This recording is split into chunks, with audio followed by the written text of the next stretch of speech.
Welcome to the Unstoppable Profit Podcast.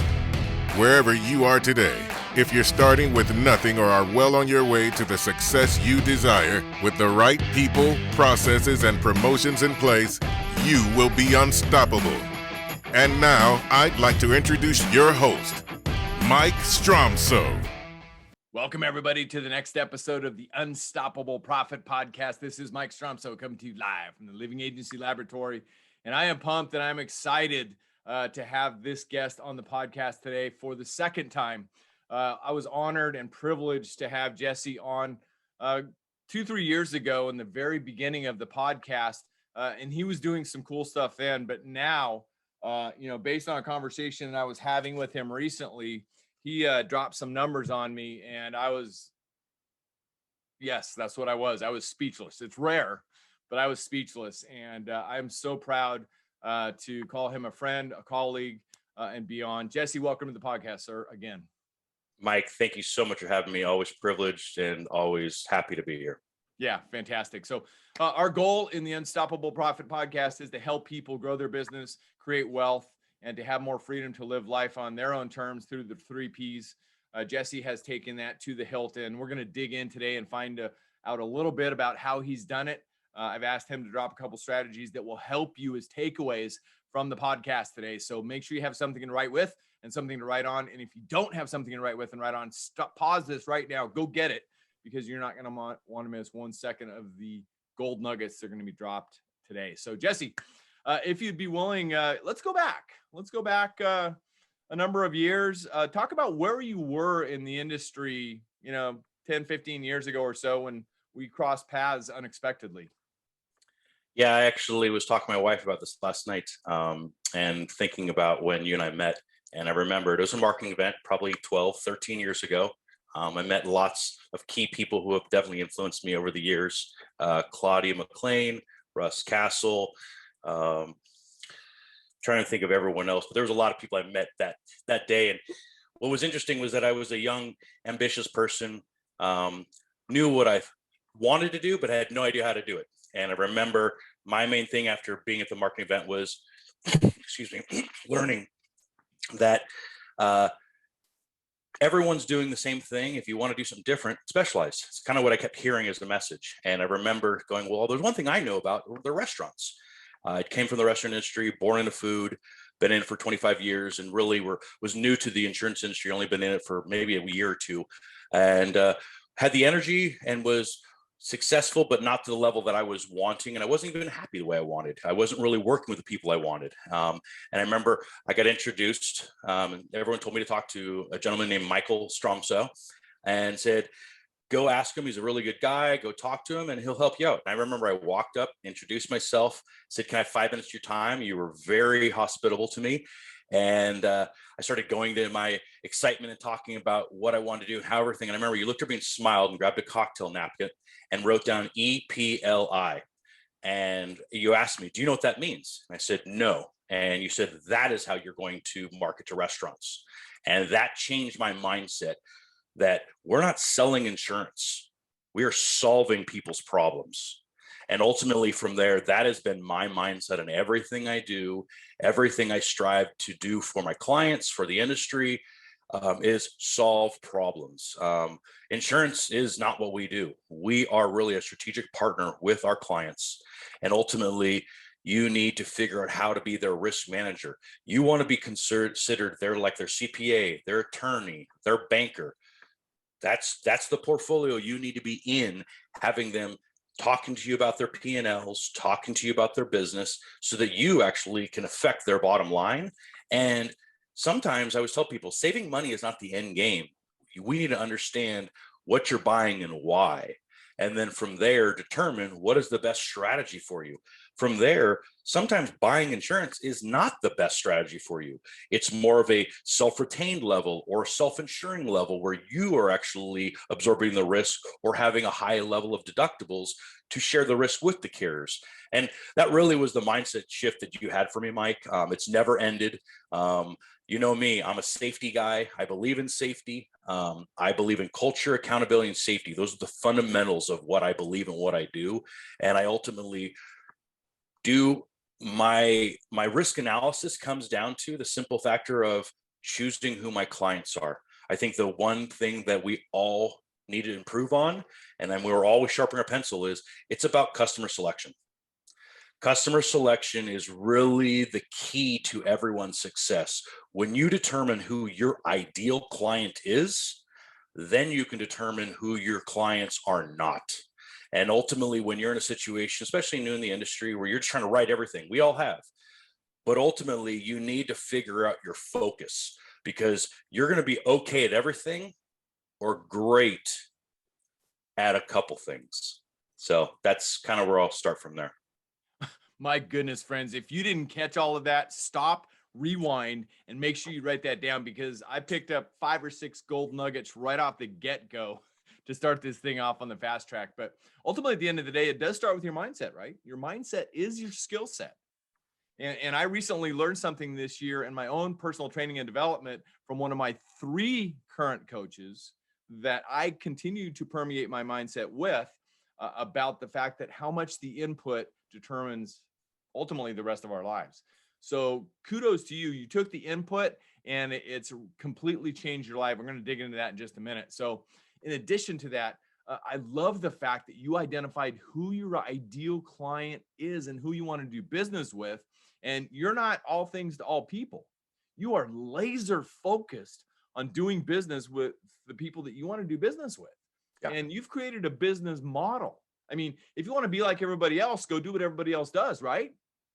And you'll get the same thing that everybody else does. And you may be out there, excuse the term, my friends, bitching and moaning just like everybody else because they can't get what they want. Yeah. Well, you've known me for a long time, Mike. Usually what someone else is doing, I kind of look and go, I'm going to go the opposite direction. And people will go, what do you mean? I said, if everyone's doing that, we're all getting the same result. The only way I'm getting a different result is I got to do something different. Now, that doesn't mean that I don't have failures. What I will tell you is I am not afraid to fail. Right. Failure is a great learning opportunity. Fail once, correct, and move forward. If you're afraid and you have fear, it'll cripple you. It'll keep you in your tracks. And it is something that you say, what is fear, Mike? It's false evidence appearing real. Thank you. And that's the real. The ultimate factor of if you have fear of anything, and I remember another thing you taught me years ago, you're only going to get a yes from asking. You already have a no. So don't be afraid to ask, because the result is either going to change or be the exact same you are right now, and you have nothing to lose from that simple point. And from that, it's just really, I always find that fear and people being afraid to be uncomfortable. I'm willing to be so uncomfortable to make the person across from me comfortable. And in the process of, that's where success comes about. Absolutely. Progress comes from pushing into areas of discomfort. And we got to get, the more uncomfortable we get, the more we're going to grow. Discomfort causes growth. You know, I distracted you earlier. I apologize, but let's, for everybody watching this, focus is follow one course until success every day. We've added on. So focused, you've got to be laser focused. And absolutely, you know, Michael Jordan talks about the fact that he's missed so many shots, so many championship thoughts, but that's why he wins. You see, we either win or learn, right? Exactly. And with all empathy and sensitivity to the people out there in the world, if you've lost somebody recently that's very close to you, or my apologies, but you know, I learned from a billionaire that I studied under around the time that we met, who said, look, when something goes wrong, think about it like this. Did anybody die? No. You can recover and move on, and we can recover and move on, right? Exactly. Fantastic. Speaking of moving on, so thank you for the opportunity to get to know you better way back when, and you took that 4-letter phrase on the napkin. You did phenomenal things with it. You dominated a niche, your first niche that you dominated, and created a road to success like nothing that I've ever seen. Kudos on that. Talk a little bit about building that niche and how that niche is led to your current successes. Yeah, it started off with, like I said earlier, I always tell people I was born into food. I'm first generation Italian.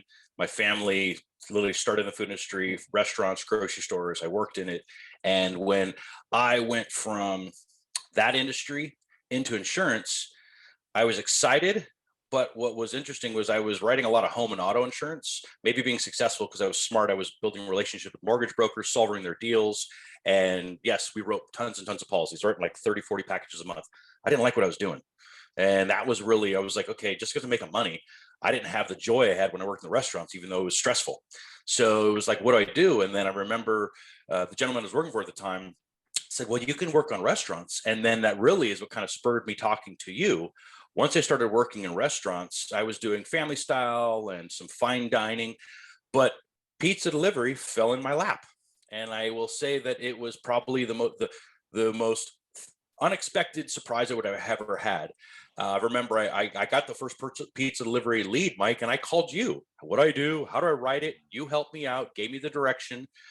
From there, I started kind of diving into the place, and in the process of started writing more and more pizza delivery. Found that it was a space that no one wanted to write in. It was a little challenging because there's a lot of compliance. But for me, I looked at it as I'm doing something that no one else is doing, and no one else is really doing this, and they're not going after it. So I just kept writing it, and I did this for about, I don't know, 2 years. I think we had close to about 50 locations that we had written in about a 2-year period, and they call it one of the big five at the time. Willis Pizza Delivery Program. They were one of the large 5 pizza wholesalers in the United States. I was their largest retail broker. One day they called me and said, we want to get out of the pizza space and we want to sell, and we think you're the only one qualified for us to sell to. That kind of catapulted my career and my life because it was something I wasn't ready for, and it still happened. Yeah, and let me pause you there, and I'm going to make this quick. But ultimately, at the end of the day, my friends, I learned from one of my mentors, Jim Rohn, if you want to have more, you have to become more, because you attract exactly what you are and who you become. Jesse just dropped another gold nugget on the fact that he became the attraction for that program. And if he hadn't become who he became at that time in the space that he was in, it never would have happened. And we would not be having the conversation that we're having today. So our great encouragement for all of you is go become something great. You can. There's nothing stopping you except this, what we're talking about early, mindset. Yeah. You are the only thing that stops you.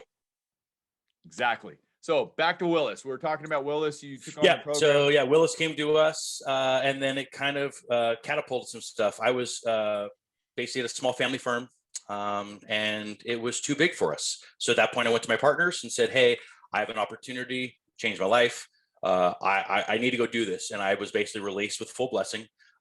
Basically hit the street. I remember, Mike, you and I almost came and worked for you, and you actually recommended me to go the direction I did, which was to join the Stratton team. And in the process of, they were in my backyard. I knew them. We trust them. The timing for them was great. They'd been building their infrastructure for 2 years. They were ready to hire a producer. And I remember they hired me. Within 1 month, I landed my largest account I'd ever landed. I'd worked on it for 6 months. So it made me out the door, come in with a bang. And then 6 months later, we bought the Willis book. Those two things not only changed my life, but it also helped me pivot and kind of change the industry. We had already done things differently. There were the other 4 agencies that managed the rest of the pizza space have all been working off of DOS-based software that's been around for 20 years. We saw it, and within 6 weeks, junked it and built our own program, built our own software, and basically created a differentiator and a wedge that to this day, over 10 years later, no one is matched and no one has tried to even compare with. And we've basically, the biggest challenge in the space is there's compliance. There's a lot of paperwork. There's a lot of documentation. And what you got to realize is we're managing 18-year-old drivers all over the road, all over the United States. So what I did is instead of having the onus be on the insured, we created a cloud-based software that everything is managed and is in there. The employees can upload documents, the owners can upload documents, my compliance team manages everything. And we created this triangle between the insurance carrier, us as the risk manager, and the insurance and the actually insured, all working towards the same cause. And the process of took a loss ratio that had been performing at 78% and dropped it to 11 in 1 year. And from there, we proceeded to continue to, I always say, we believe in a better way. I don't care what anyone else is doing. We're going to bring a higher standard. We're going to do a better job. We're going to improve. And in the process of, we're going to get different contracts. We're going to get BOR protection. We're going to get differentiation that no one else has. And we did. And in the process of, it helped us build, helped us create a name. It's funny because in the process of COVID and everything we're in, food delivery went down and now it is skyrocketed. Now delivery is essential. So something that I got lucky and fell into is now one of the biggest growing spaces. It's funny, we had stabilization and some kind of hemorrhaging last year when everyone was hurting with restaurants. But because I was on food delivery, my fine dining went down, but all my delivery went up. So we didn't lose money last year in our food space.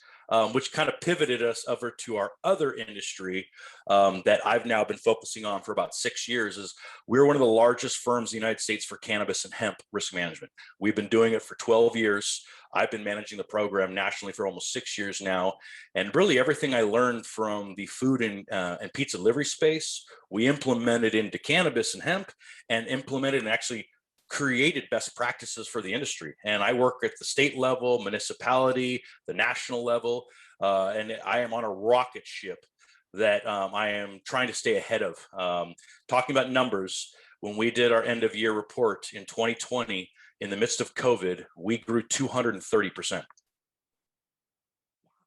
With our words. Wow. No, I know. And I was even wild because I knew we grew. But it was one of those things that, because, I hate to say, we all took some lumps last year with COVID. And and in the process of, I knew it was coming in the front, but I also knew I was losing some out the back. And even with auditing and doing everything on a monthly basis, we couldn't really see everything until the end of the year. And it was like, is that for real? And it was like, even with all of our lumps, we were dumbfounded. And I say this with honesty, I expect to grow by almost 1,000% this year. We have big things happening. And it's kind of those things where I am now leveled up in a point where I am now building a sales team directly underneath me on a national level. I have 11 producers throughout the PCF family nationally. PCF currently has 60 offices. We're going to be probably close to 100 by year end. And this has become my catapult to really, I say this with all pride, I want to be the largest risk manager in the United States for cannabis and hemp. I want to be a $10 million revenue agency in less than 10 years. We're right now doing about 1.3 million in my programs. And we're probably going to be close to 2 million by year end, just because of our organic growth. All of my clients that are in the space are significantly growing. And then we just launched a national SEO campaign, and I'm basically marketing to the top CEOs of companies in the space. About 10,000 leads that are launching this week. We hired a marketing director. We took all of our money from grassroots marketing, which we've all done. Right. And I haven't been able to see people in person. I haven't been able to do conventions. I haven't been able to do a lot since COVID. And me, I'm always going. I'm either in a plane or in a car almost weekly. A lot of our goodwill we built for 5 years is not piddling out, but it's just not there. Right. And the process of, when you're having success, you got to pay attention. Yeah. We went from being on page 1 of Google to you can't find me. And that was concerning. So in the process of, we nearly took all of our budget that we did from our conventions, direct mail, everything we were doing that really we weren't getting the traction or the ROI we needed. We pivoted, and I literally dropped it all into SEO. And now I have a new brand, a new look, and we are going to be on everyone's radar. The only people I'm running into now are the big boys. Aon, Hub, Marsh actually isn't in the space at all, but Aon and Hub are the only 2 people really coming after. And what they're doing is they're going after our biggest clients, and they're flexing on us like, we're Hub. But I hate to say it is, they're not us. And right. I will flex on them all day long between my specialization. I've got risk retention groups that I'm exclusive to in California. I'm building the first workman's comp captive for cannabis in the United States. I don't care what anyone else is doing. I'm solving the problems, and then I will focus on my clients and go from there. Wow. I hope you were picking all that one up. And if you missed all those gold nuggets, go back and watch it again and make sure you document what gets written down and crossed out gets done. But to compound on something you've said 3 times already, a problem solved is an opportunity for sale. And there couldn't be anything closer to the truth on that. So a problem solved is an opportunity for sale. But the other thing that I heard you say, and by the way, I know Jesse well enough, he's not being egotistical or arrogant in what he's saying. He's saying with leadership confidence because of who he's become in the space. In addition to that, he's got goals, but the word that I heard him say, and this is an encouragement for all of you, he expects to do this. He expects to do that. And it's a different mindset. So get into the mindset of expecting. And it's okay to expect that we're going to dominate. Of course, we need to remain humble and giving first. But, and I know that about Jesse as well. He's a very humble, a very giving person. And I say this without egotistical ego or arrogance involved. To compound and encourage you, Jesse, remember this, and I know you've heard it before. Nobody knows what you know, right? And so bring on the Aeons, bring on the rest of them. Totally. Nobody knows what you know, and nobody's been where you've been. So you've got something that nobody else has. Just launch it upon the world, and you are launching it on the world like nobody's business. Major props to you. Virtual high five. Super proud of you, man.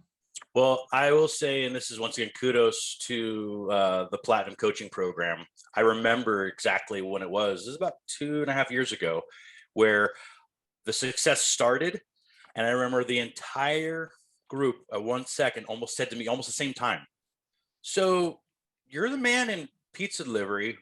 Why are you doing everything in cannabis? Why aren't you just focusing on the auto?" And I'm not joking. It was the biggest aha I've had in 10 years.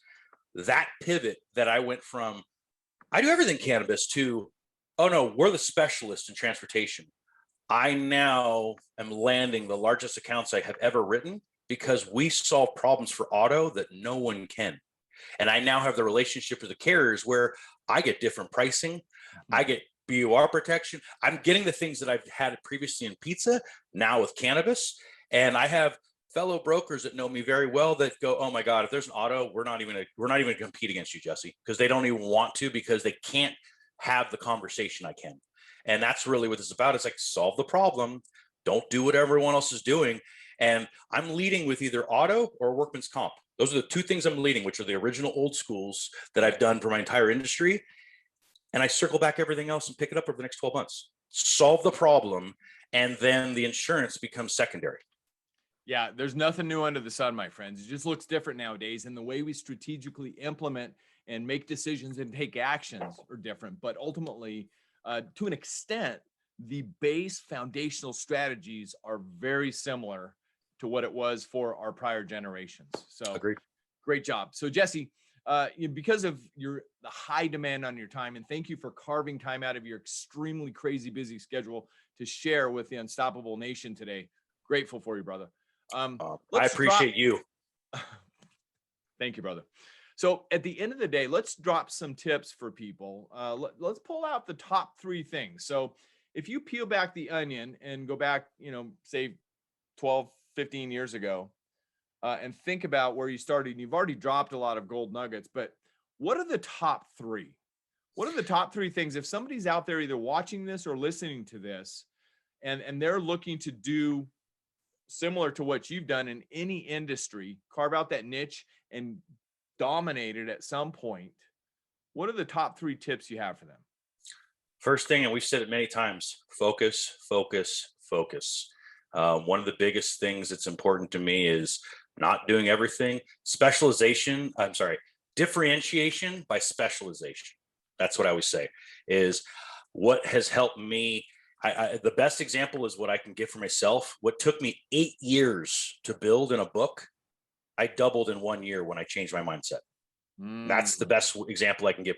What took me 8 years, I doubled in 1 year by just saying, I'm not going to do all this anymore. I'm going to do this one thing. And that's when I took my mindset of doing everything and going just to restaurants.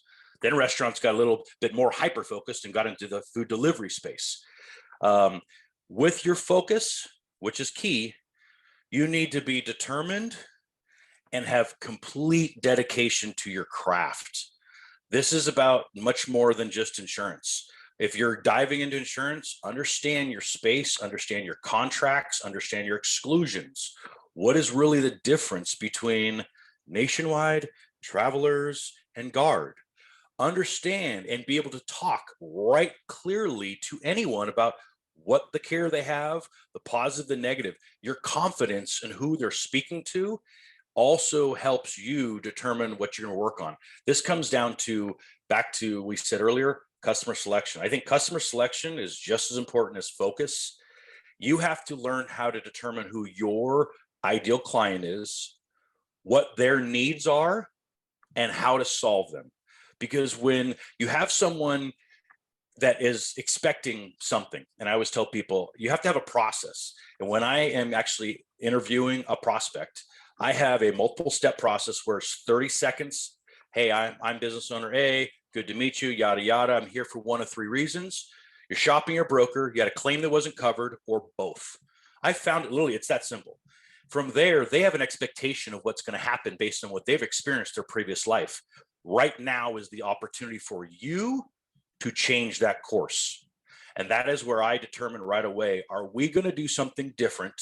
Or are you going to change? Are you going to continue to have it happen? And I always tell people, we're going to have to do something different to get a different end result of where we are.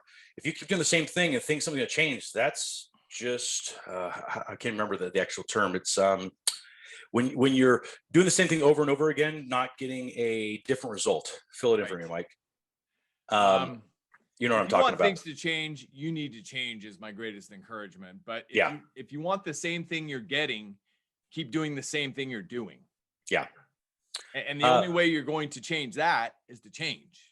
Well, and then like when talking to a prospect, this is where it comes down to, if you're expecting a different result, we have to be willing to do something different. And that's where I will really talk to the client and say, hey, why am I here? Have them be very honest. If they can't even be honest with you about why they're there, the reality is they're probably hoping you'll just shop your broker.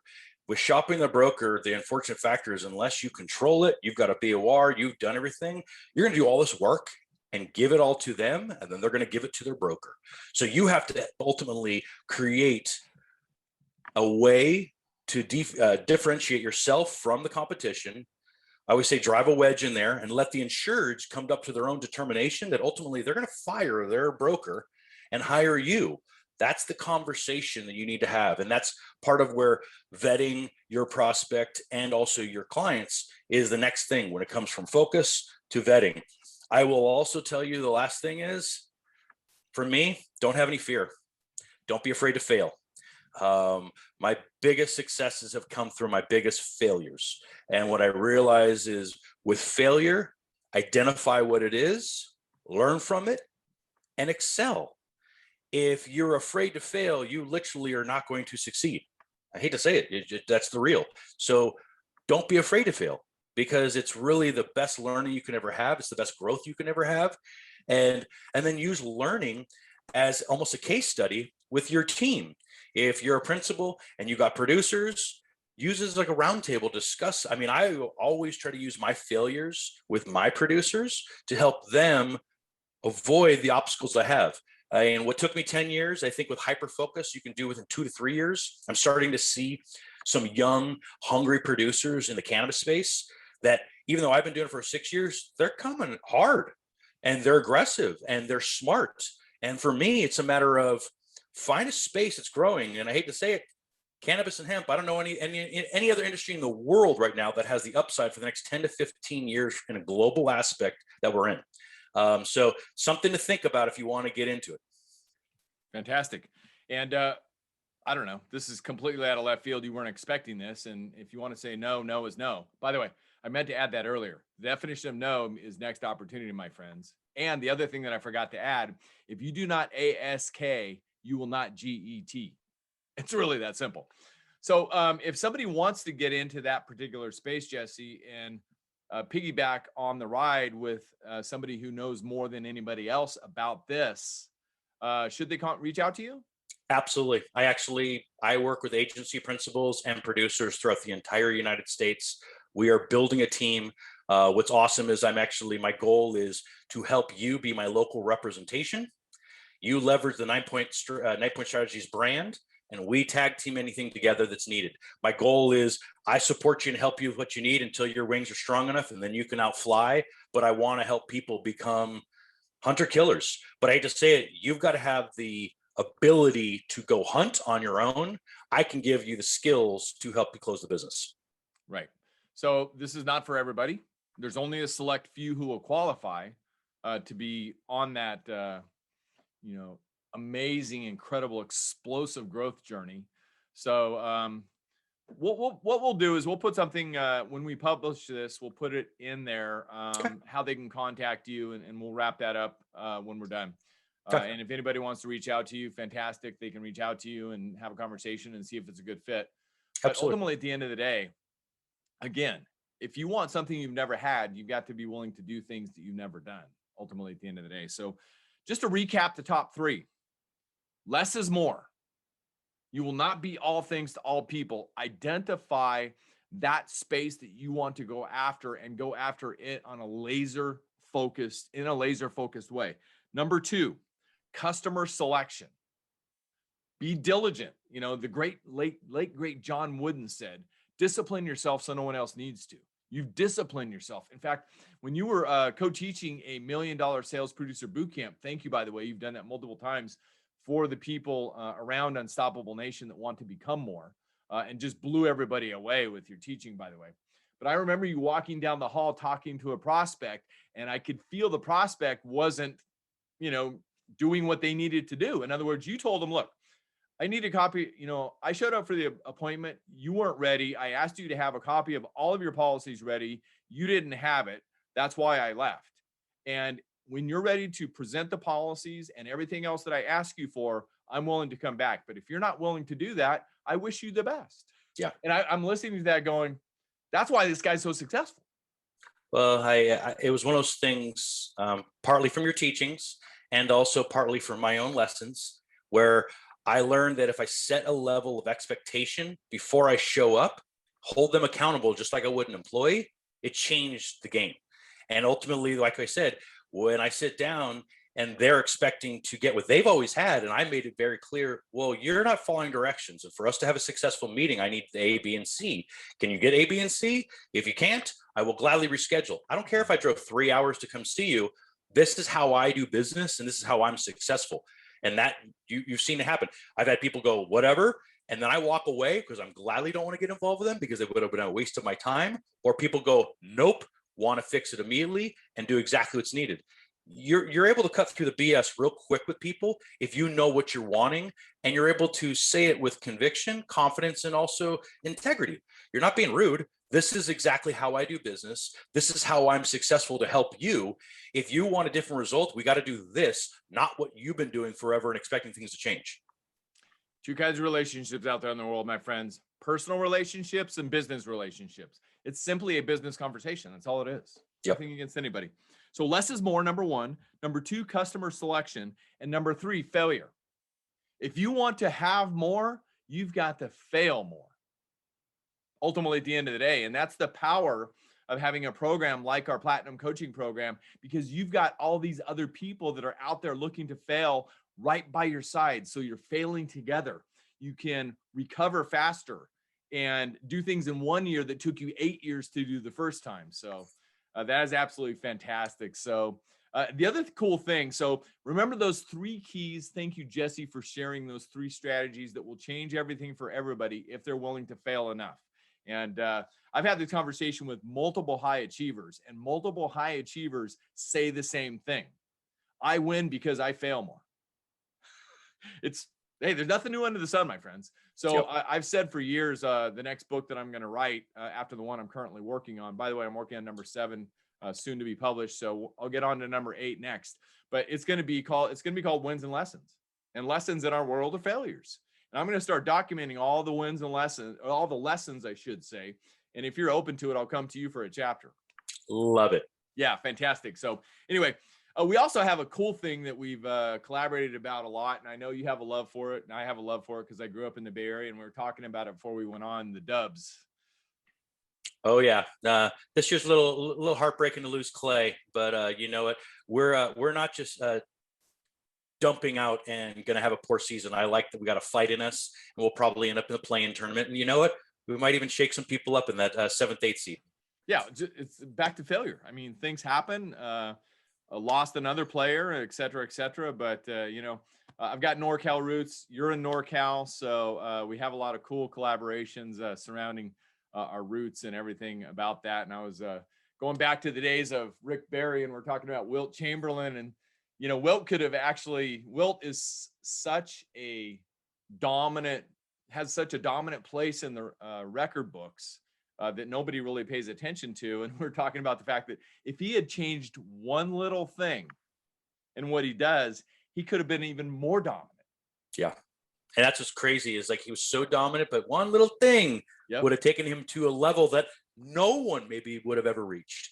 Yep. So it's the little things that matter. It is not major tweaks. It are little things, pivot, tweak, and continue to uptick as you do it. Absolutely. So Jesse Parenti, I agree with that. Big doors swing on little hinges. And what we're referring to, I grew up in the area where Rick Barry and Clifford Ray, Chris Mullins were all coached by Alvin Adels of the Dubs back in my era, and phenomenal times. And they came back, and they're going to come back again. So we're looking forward to that. So Jesse, thank you for being on today and sharing your incredible wisdom and gold nuggets with Unstoppable Nation.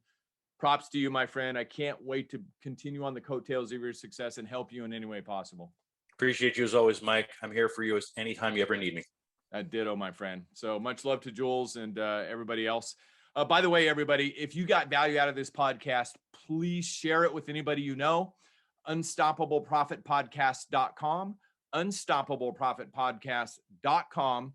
Go there. Make sure you subscribe so you get every episode delivered conveniently to your inbox.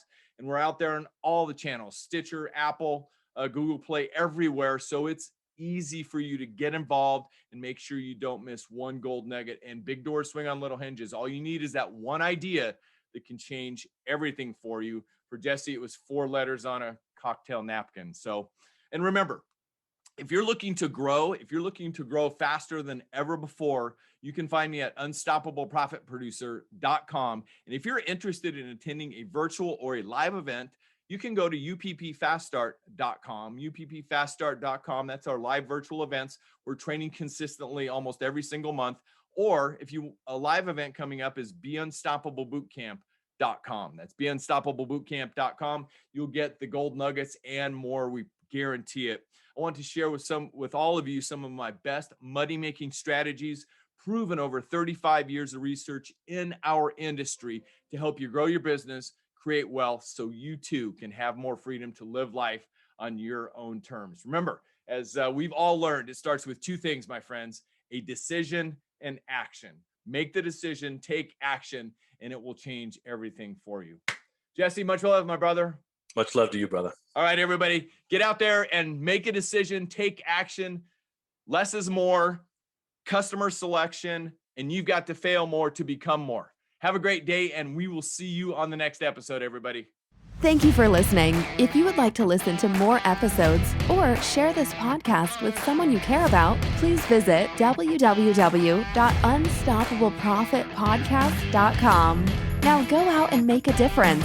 Be unstoppable and leave no regrets.